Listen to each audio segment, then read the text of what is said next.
За сайн мөн намайг Инх Төвшингийн төгс жаргал гэдэг. Би одоо nail artist буюу маникюраар ажиллаад 5 дахь жилдээ одоо ажиллаж байгаа тэм залуу байна. Анх тэгэл 14 хоног хүн дээр сураад тэр хүнтэйгээ одоо нэг хүний мэддэг зүйлийг сурцсан байгаа. Тэрэндээ эхлэл баригдцсан явж байгаад нэг улсын хэмжээний олон улсын хэмжээний жилүү нэг тэмцээн болсон. Тэгээ тэрэнд очиж бүртгүүлэхэд очиод тэнгүүдээ тэр үед би яг өөрийгөө хангалттай амар сайн гэж мэдэрсэн байсан байхгүй юу. Тэнгүүтлээ яг унсан л да. Нэг юм ямар ч гэсэн ингээл хийгээд л байх тусмаа ингээл сайжрна штэ тий.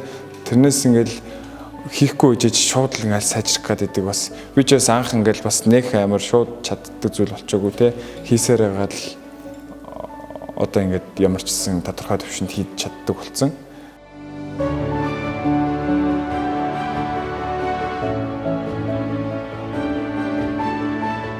Угаасаа би яг хүмүүсэн дээр хатан зураад л тэгэл хүмүүс амар ингээд сонирхож ирсэн.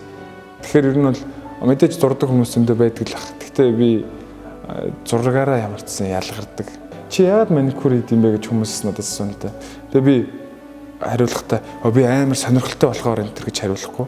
Би яагаад гэвэл угаасаа зүгээр чаддаг байхгүй юм. Сайн хийж чаддаг гэж өөрийгөө боддог болохоор одоо хүртэл маникюраа хийгээл.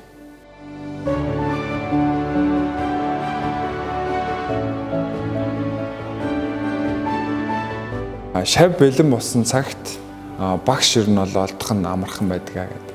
Тэрийг би яг сонсчод айнаас нэрээ яг үнэн үг энэ даа гэж бодож ирсэн.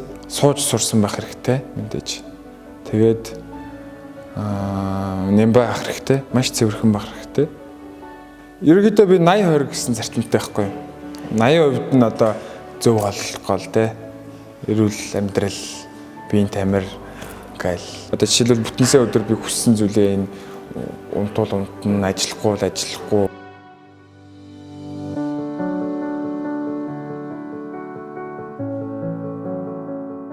Өглөө гараад нэлээ эрт гараад ингээд алхаа явж байхад амар тийм гоё юу яат. Тэр өдрийг ер нь ингээл бүтээлч болгоход одоо өнгөрсөн шөнийхэн нойр ингээд амар чухал байдаг гэж болоод. Тэгэл ер нь бол амар завгүй байхыг хичээдэг л дээ. Ямар нэгэн байдлаар би ч одоо гэр бүлтэй болоод хүүхэдтэй болно те. Тэгэхээр хүүхдээ ингээл сайн явуулах те. Хүүхэдтэй одоо захих ч юм уу.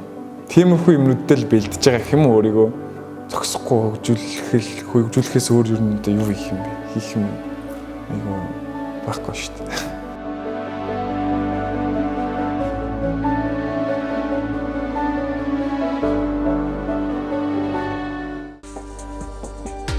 Хамтран ажиллагч Чоболсон Эвентол